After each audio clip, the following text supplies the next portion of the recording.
Welcome to Navaras kitchen. അപ്പോൾ ഇന്ന് ഞാൻ മറ്റൊരു റെസിപ്പിയായിട്ടാണ് വന്നിട്ടുള്ളത്. പിടിയാണ് തയ്യാറാക്കുന്നത്.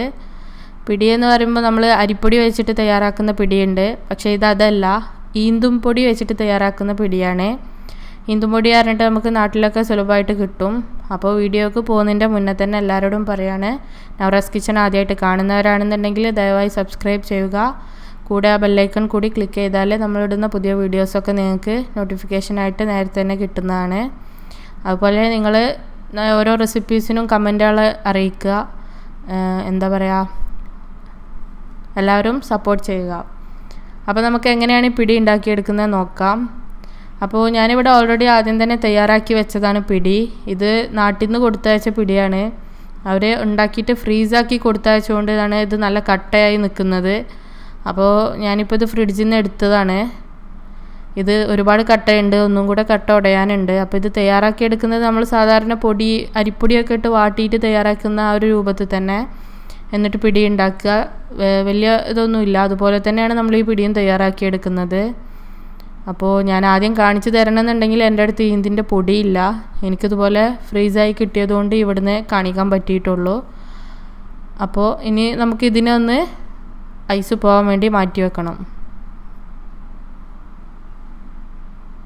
അത് നമ്മൾ ഐസ് പോകാൻ വേണ്ടി മാറ്റി വെച്ചിട്ടുണ്ട്. അപ്പോൾ അതിൻ്റെ മുന്നേ നമുക്ക് ഇതിലേക്കുള്ള ബീഫ് തയ്യാറാക്കാം. ഞാനിത് ബീഫ് ചേർത്തിട്ടാണ് തയ്യാറാക്കിയെടുക്കുന്നത്. നമ്മൾ മറ്റേ കപ്പയും പൂളൊക്കെ ചെയ്യുന്ന ആ ഒരു കപ്പയും ബീഫൊക്കെ ഉണ്ടാക്കിയെടുക്കുന്ന ആ ഒരു രൂപത്തിലാണിത് ഉണ്ടാക്കുന്നത്. അപ്പോൾ ഞാൻ കുക്കറിലേക്ക് ആദ്യം ബീഫ് ചേർക്കുന്നുണ്ട്. ബീഫിൻ്റെ പീസസ് ഞാൻ ചേർത്ത് കൊടുത്തിട്ടുണ്ട്. ഞാൻ എടുത്തതിൽ എല്ല് കുറവാണ്, എല്ല് കുറവാക്കിയിട്ടാണ് എടുത്തിട്ടുള്ളത്. ഇതിൻ്റെ കൂടെ കഴിക്കുമ്പോൾ കുറച്ച് പീസായിട്ടുള്ള അത് ഉണ്ടാകുമ്പോഴാവും കുറച്ചും കൂടി ടേസ്റ്റ് ഉണ്ടാവുക. അങ്ങനെ ബീഫ് ഞാൻ അതിലേക്ക് ചേർത്തു. ഇനി ഞാനിതിലേക്ക് ഉള്ളി ചേർത്ത് കൊടുക്കുകയാണ്. ഒരു വലിയ ഉള്ളിയാണ് ഞാൻ ഉപയോഗിച്ചിട്ടുള്ളത്. ആ ഒരു വലിയ ഉള്ളി ഇതിലേക്ക് ഇട്ട് കൊടുക്കുക. അതുപോലെ തന്നെ തക്കാളി ചേർത്ത് കൊടുക്കുക. ഒരു മീഡിയം സൈസിലുള്ള തക്കാളി അതും എടുത്തിട്ടുണ്ട്.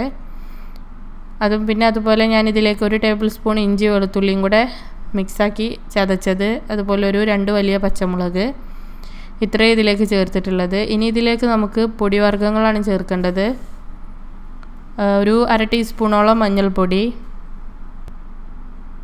അതുപോലെ തന്നെ 1 ടേബിൾ സ്പൂണ് നിറച്ചുമായിട്ട് തന്നെ മല്ലിപ്പൊടി എടുക്കുക.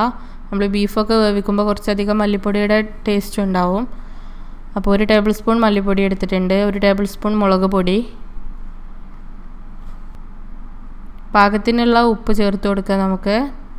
അപ്പോൾ ആ പിടി വേവിച്ചാൽ ഓൾറെഡി കുറച്ച് ഉപ്പിട്ടിട്ട് തന്നെയാണ് വേവിച്ചിട്ടുള്ളത്. അപ്പോൾ രണ്ടിനും കൂടെ മിക്സ് ആക്കുമ്പോൾ നമ്മൾ ഉപ്പ് ശ്രദ്ധിക്കണം ചേർക്കുന്നത്.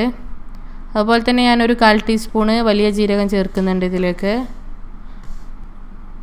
ഒരു 1/2 ടീസ്പൂണിൻ്റെ അടുത്ത് ഗരം മസാല കൂടി ചേർത്ത് കൊടുക്കുക. പിന്നെ കുറച്ച് സുർക്ക ഞാൻ ഇതിലേക്ക് ചേർക്കുന്നുണ്ട്. ഒരു ടീസ്പൂണോളം സുർക്ക ചേർക്കുന്നുണ്ട്. ഈ സുർക്കക്ക് പകരം ചെറുനാരങ്ങ ഉണ്ടെങ്കിൽ ചെറുനാരങ്ങയുടെ നീര് 1 ടീസ്പൂൺ ചേർത്താലും മതി. ഈ നമ്മുടെ ബീഫൊന്ന് സോഫ്റ്റായി വരാൻ വേണ്ടിയിട്ടാണ് ഈ സുർക്ക ചേർത്ത് കൊടുക്കുന്നത്.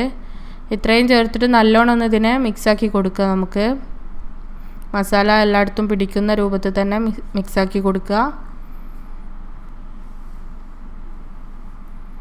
ഇപ്പോൾ നല്ല മിക്സാക്കി എടുത്തിട്ടുണ്ട്. ഇനി ഇതിലേക്ക് പാകത്തിന് വെള്ളം ചേർത്ത് കൊടുക്കണം. വെള്ളം ചേർത്തിട്ട് അധികമൊന്നും വേണ്ട, കുറച്ച് വെള്ളം ചേർത്താൽ മതി. വെള്ളം ചേർത്ത് നമുക്കിതിനെ വേവിച്ചെടുക്കുകയാണ് ചെയ്യേണ്ടത്. ബീഫിൽ നിന്ന് തന്നെ കുറച്ച് വെള്ളം ഇറങ്ങി വരും. അപ്പോൾ ഒരുപാട് വെള്ളമായി പോയാൽ നമ്മൾ പിടി തയ്യാറാക്കുമ്പോൾ ഒരു ലൂസിലായിട്ടാവും ഉണ്ടാവുക. അപ്പോൾ ഇനി ഇതിനെ അടച്ചു വെച്ചിട്ട് നമുക്ക് ബീഫ് വേവിച്ചെടുക്കാം. ഇപ്പോൾ ബീഫ് ഇവിടെ വെന്ത് വന്നിട്ടുണ്ട്, നല്ലോണം വെന്തിട്ടുണ്ട്. അപ്പോൾ ഇതിൽ ചെറുതായിട്ടൊരു വെള്ളത്തോടൊക്കെ നിൽക്കണം, അധികമൊന്നുമില്ല. ഈ ഒരു രൂപത്തിലാണ് നമുക്ക് വേണ്ടത്. ഇനി നമ്മൾ നേരത്തെ പിടി ഇതിലേക്ക് തയ്യാറാക്കി വെച്ച പിടി ഇതിലേക്ക് ചേർത്ത് കൊടുക്കണം. ഞാൻ ഈ പിടി ഐസ് പോയ ശേഷം ഒന്നും കൂടെ ഒന്ന് ആവി കയറ്റി എടുത്തിരുന്നു, കാരണം ആ തണുപ്പൊന്ന് പോകാൻ വേണ്ടിയിട്ട്. ഇപ്പോൾ നല്ലൊരു സോഫ്റ്റായിട്ട് തന്നെ കിട്ടിയിട്ടുണ്ട്. ഇനി ആ പിടി നമുക്കിതിലേക്ക് വെന്ത ബീഫിലേക്ക് ചേർത്ത് കൊടുക്കാം. ഇപ്പോൾ ഞാൻ എല്ലാ പിടിയും ഇതിലേക്ക് ചേർത്തിട്ടുണ്ട്. ഇനി ഇതിനെ നമുക്ക് നന്നായിട്ടൊന്ന് യോജിപ്പിച്ച് കൊടുക്കണം. നല്ലോണം ഇളക്കി മിക്സാക്കി കൊടുക്കുക. ഇതിൽ വേണമെന്നുണ്ടെങ്കിൽ തേങ്ങ വറുത്തരച്ചിട്ടൊക്കെ യൂസ് ചെയ്യും. കുറച്ച് തിക്കായിട്ട് വറുത്തരക്കുക, എന്നിട്ട് ഇതിൽ ചേർത്ത് കൊടുത്തു കഴിഞ്ഞാൽ അതും ടേസ്റ്റ് ഉണ്ടാവും. അങ്ങനെ ചേർക്കണമെന്നുണ്ടെങ്കിൽ അങ്ങനെ ചേർക്കുക. ഇനി ഇത് നല്ലോണം ഒന്ന് മിക്സാക്കി എടുത്തിട്ടുണ്ട്. ഇപ്പോൾ കുറച്ച് നേരം നമുക്കതിനെ ഒന്ന് അങ്ങനെ വേവിച്ചെടുക്കണം. കാരണം ആ പിടിയിലേക്ക് ആ ബീഫിൻ്റെ ടേസ്റ്റൊക്കെ ഒന്ന് പിടിക്കാൻ വേണ്ടിയിട്ടാണ്. അപ്പോൾ ഒരു ചെറിയ ഫ്ലെയിമിലിട്ടിട്ട് ഒന്ന് ഇളക്കിക്കൊണ്ടേ ഇരിക്കണം. ഇനി ഞാനിതിലേക്ക് ഏറ്റവും മുകളിലായിട്ട് കുറച്ച് കുരുമുളക് പൊടി ചേർക്കുന്നുണ്ട്. അപ്പം നമ്മൾ മുളക് പൊടിയുടെ യൂസ് കുറവാണ്. പച്ചമുളക്, കുരുമുളക് അതിൻ്റെ എരിവാണ് ഇതിൽ കൂടുതലും മുന്തി നിൽക്കുന്നത്. മുളക് പൊടി നമ്മൾ ആദ്യം യൂസ് ചെയ്ത് 1 ടീസ്പൂണിൻ്റെ അടുത്ത് ഉപയോഗിച്ചാൽ അതന്നെ ഉള്ളൂ. ഇനി ഇതിലേക്ക് തൂമിച്ച് ഒഴിക്കുകയാണ് ചെയ്യുന്നത്. അതിനായിട്ട് ഞാൻ ചെറിയൊരു പാൻ അടുപ്പത്ത് വെച്ചിട്ടുണ്ട്. നല്ലോണം ചൂടായ ശേഷം അതിലേക്ക് വെളിച്ചെണ്ണ ചേർത്തിട്ട് തൂമിക്കുക. ചൂടായ ചട്ടിയിലേക്ക് ഞാൻ വെളിച്ചെണ്ണ ഒഴിച്ചിട്ടുണ്ട്. പാകത്തിന് വെളിച്ചെണ്ണ ചേർത്ത് കൊടുക്കുക. വെളിച്ചെണ്ണ ചൂടായ ശേഷം ഞാനിതിലേക്ക് ഒരു നുള്ള് ഉലുവ ചേർത്തിട്ടുണ്ട്. ആ ഉലുവ ജസ്റ്റ് ഒന്ന് ചൂടായി വരുമ്പോൾ നമ്മളിതിലേക്ക് ഉള്ളി ചേർത്ത് കൊടുക്കുകയാണ് ചെയ്യുന്നത്. ചെറിയ ഉള്ളി നന്നായിട്ട് കൊത്തിയരിഞ്ഞ് ഉപയോഗിക്കുക. അതിനെ നമ്മളിതിലേക്ക് തൂമിച്ച് വയ്ക്കാൻ വേണ്ടിയിട്ടാണ്. ഈ ഒരു തൂമിപ്പിൻ്റെ ടേസ്റ്റ് എന്താ പറയുക, പിടി തയ്യാറാക്കി എടുക്കുമ്പോൾ അതിലേക്ക് നല്ല ടേസ്റ്റായിട്ട് തന്നെ കിട്ടും. അപ്പോൾ ഈ ഉള്ളിയെ നന്നായിട്ടൊന്ന് വഴറ്റിയെടുക്കുക നമുക്ക്. കൂടെ ഞാൻ 2 കറിവേപ്പില പീസാക്കി ഇടുന്നുണ്ട്. ഇതും കൂടെ ചേർത്തിട്ട് നല്ലോണം ഒന്ന് മൂപ്പിച്ചെടുക്കാം.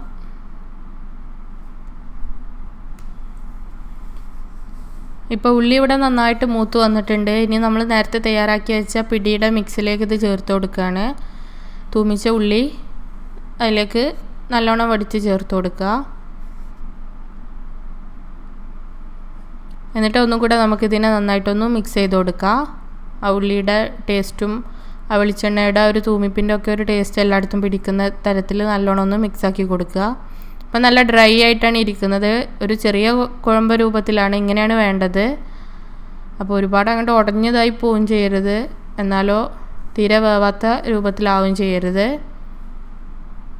അപ്പം ഞാനിത് ഒരു പാത്രത്തിലേക്ക് വിളമ്പിയിട്ടുണ്ട്. അപ്പോൾ ഇത്രയാണ് നമ്മുടെ പിടി തയ്യാറാക്കുന്നത്. ഇതിലേക്ക് നമുക്ക് മല്ലിയില ഇട്ട് ഉപയോഗിക്കാവുന്നതാണ്. അപ്പോൾ നമ്മൾ പിടി ഇവിടെ തയ്യാറായിട്ടുണ്ട്. ഈ ഒരു രൂപത്തിൽ എല്ലാവരും ഒന്ന് തയ്യാറാക്കി നോക്കുക. നല്ല ടേസ്റ്റി ആയിട്ടുള്ള പിടിയാണിത്. അപ്പോൾ നമ്മുടെ നാട്ടിലൊക്കെ പലയിടത്തും ഇത് കിട്ടുന്നുണ്ട്, ഈന്തുപിടി എന്ന് പറഞ്ഞിട്ടുള്ള ഈന്തുപൊടി. ആ പൊടി വെച്ചിട്ട് ഇത് മാത്രമല്ല പുട്ടൊക്കെ തയ്യാറാക്കിയെടുക്കാം നമുക്ക്. എന്തുണ്ടാക്കിയാലും ടേസ്റ്റ് ആയിരിക്കും. വളരെ ഹെൽത്തി ആയിട്ടുള്ളൊരു പൊടി കൂടിയാണ്.